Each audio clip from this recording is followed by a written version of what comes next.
So let's get to the latest polls this morning, shall we? Because, boy, do we have some interesting battleground numbers to get to this morning. And these are the final polls.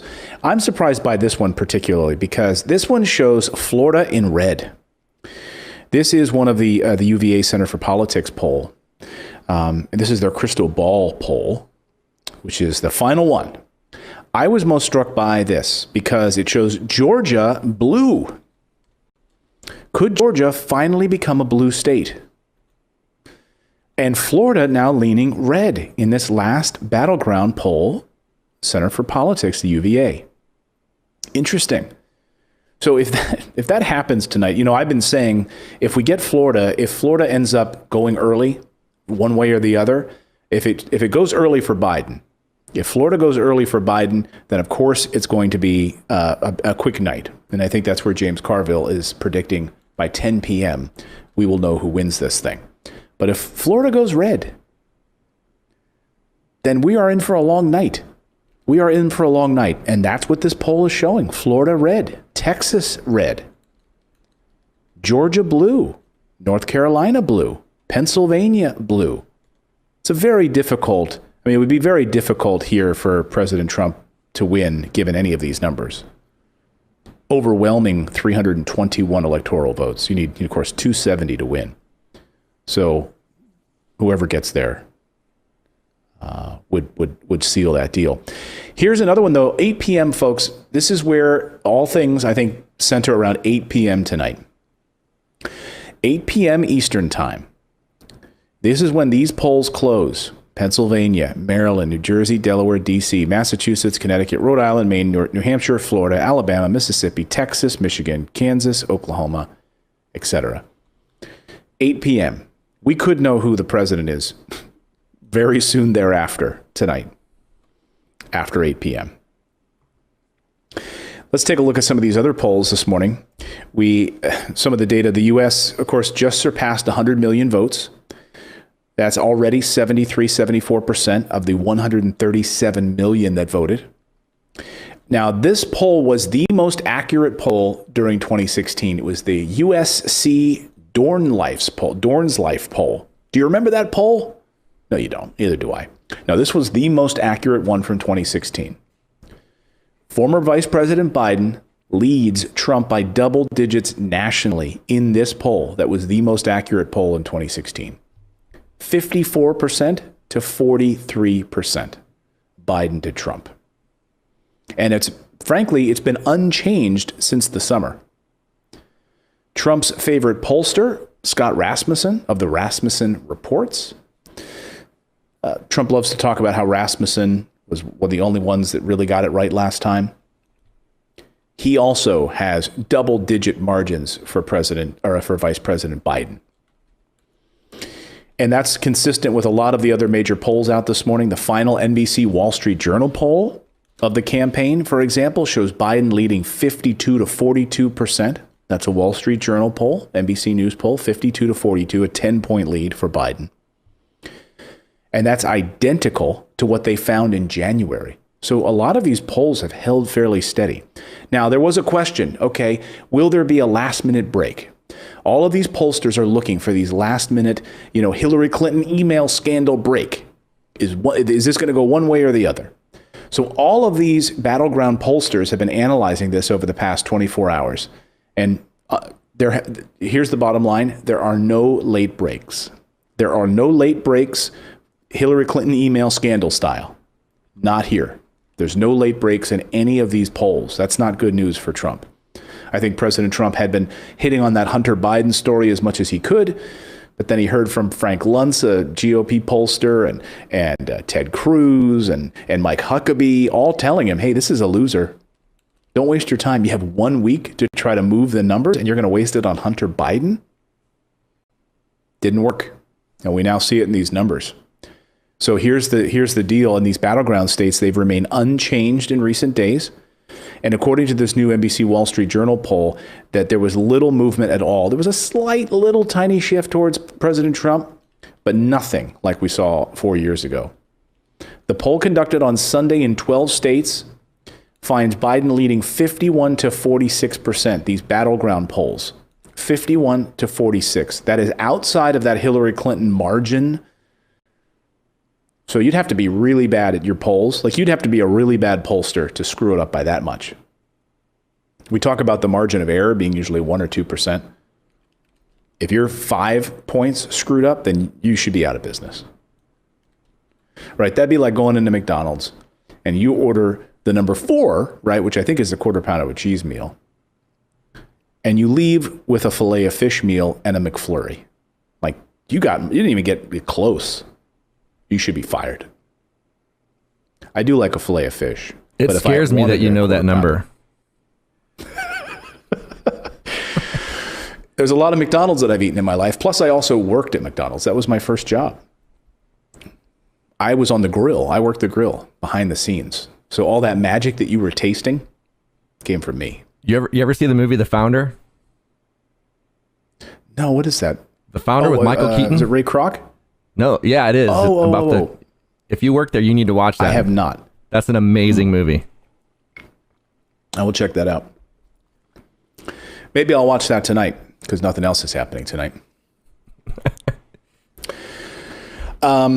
Yeah, so that's how bad you'd have to be as a pollster to be this far off. You should be out of business. Right now, 12 states in which the election is most competitive, Biden is leading 51 to 46%, unchanged from late last week.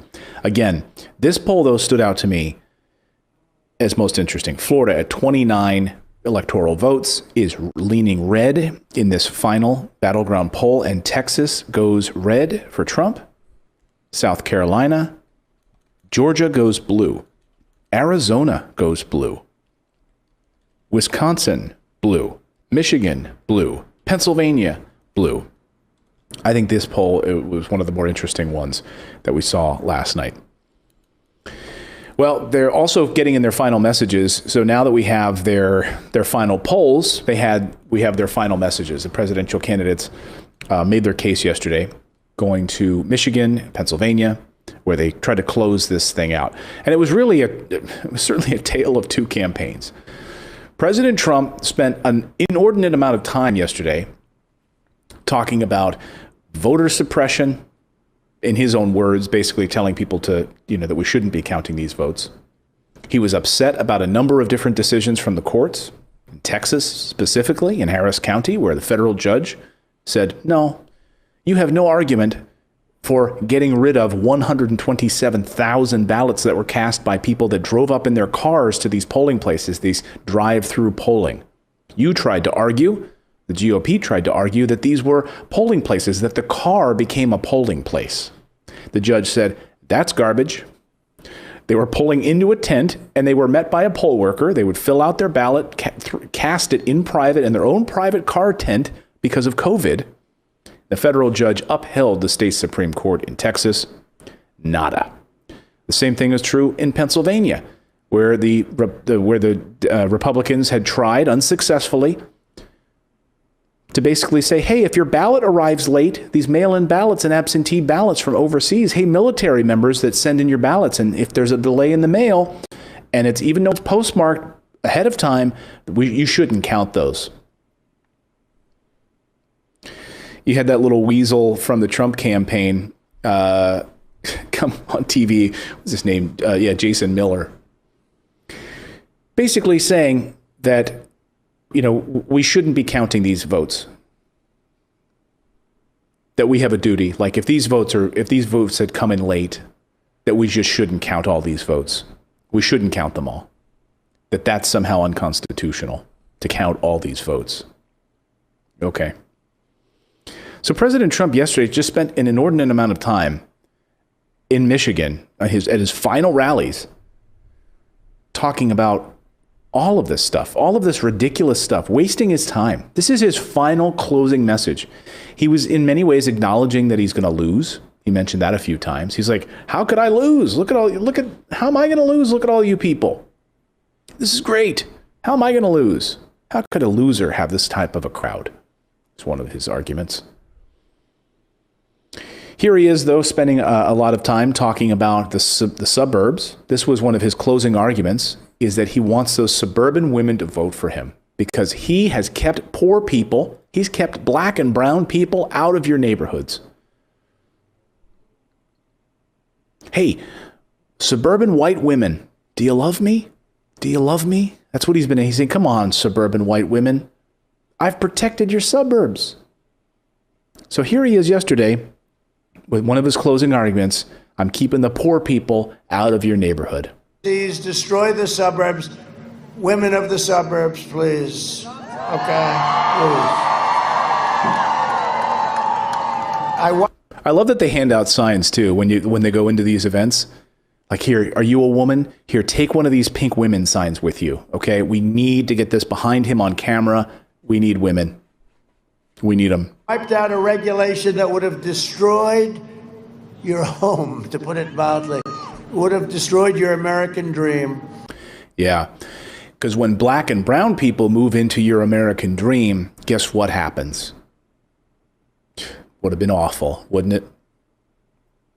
And Ben Carson, who's a great guy, said, sir, why don't we just do this? Why don't we just sort of ease it up? It's a horrible regulation. What it does is a horrible thing, and everybody knows it.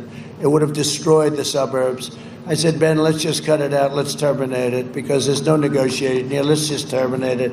And I terminated it. And you know, one thing I know about the women of the suburbs, they want two things. They want their home, they want their family life, but they want safety, and they want security.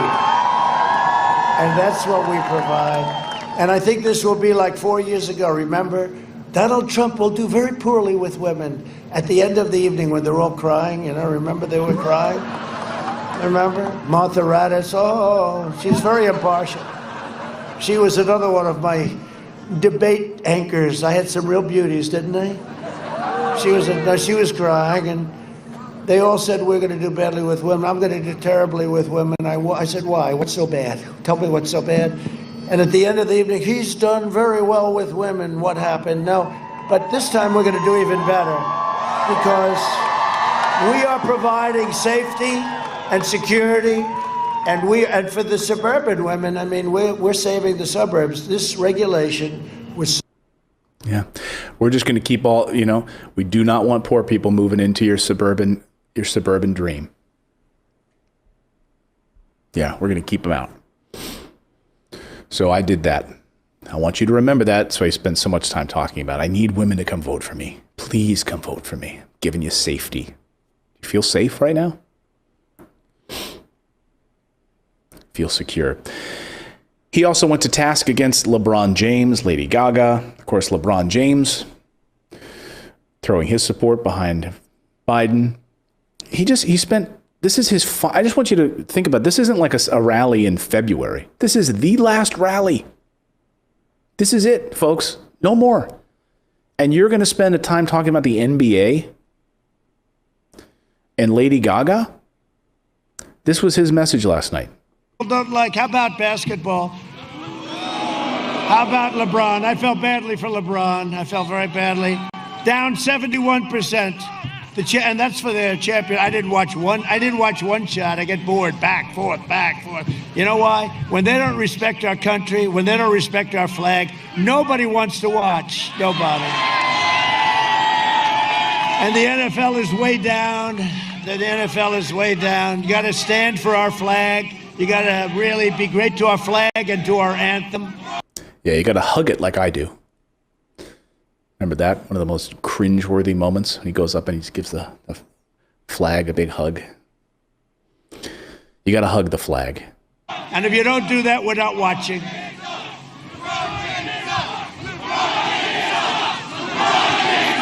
What a crowd. Yeah, this is my final message. LeBron James sucks. That's the chant. What a crowd. This is amazing. Way to bring America together.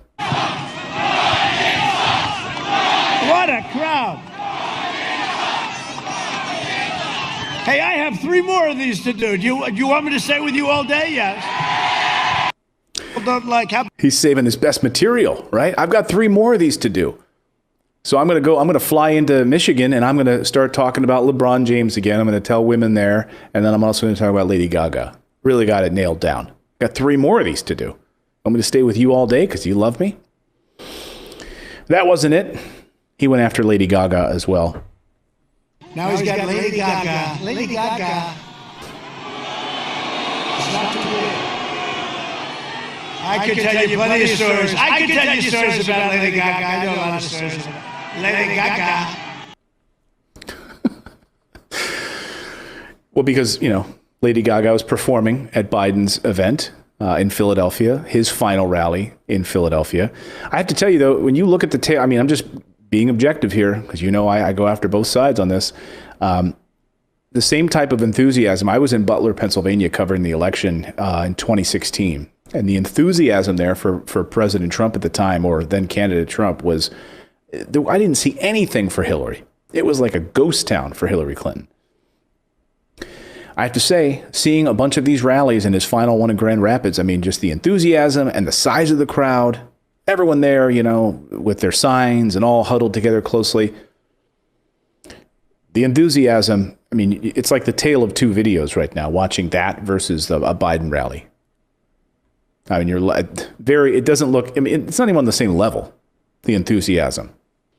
But he had Lady Gaga there last night, did Vice President Biden along with John Legend. Kamala Harris came out and spoke, then Vice President Biden spoke in Philadelphia. And again, these were, to me, it was like watching two different worlds. And the amount of enthusiasm they have for Trump is off the charts. And I just don't think that there's that enthusiasm for Vice President Biden. I really don't. But people are, huddling around this idea that he's going to save us, that Biden is going to be the savior. Get rid of this guy in the White House and become our savior. So, of course, Donald Trump forgot, of course, that he's making fun of Lady Gaga. Of course, just a short time ago, he went to see her in concert. I saw Lady Gaga last night, and she was fantastic. Now he's got Lady Gaga. Lady Gaga.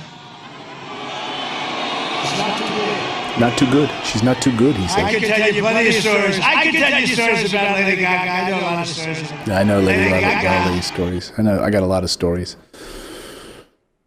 Yeah. Can you tell us some of those stories? And then can you follow them up with some bedtime stories? Tell us about the Jeffrey Epstein stories you also know. Tell us those stories. Can you tuck me in? I want to hear your Lady Gaga story.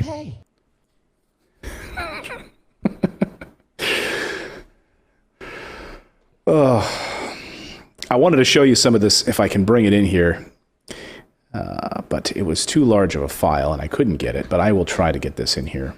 Last night's event, the Joe Biden event in Philadelphia.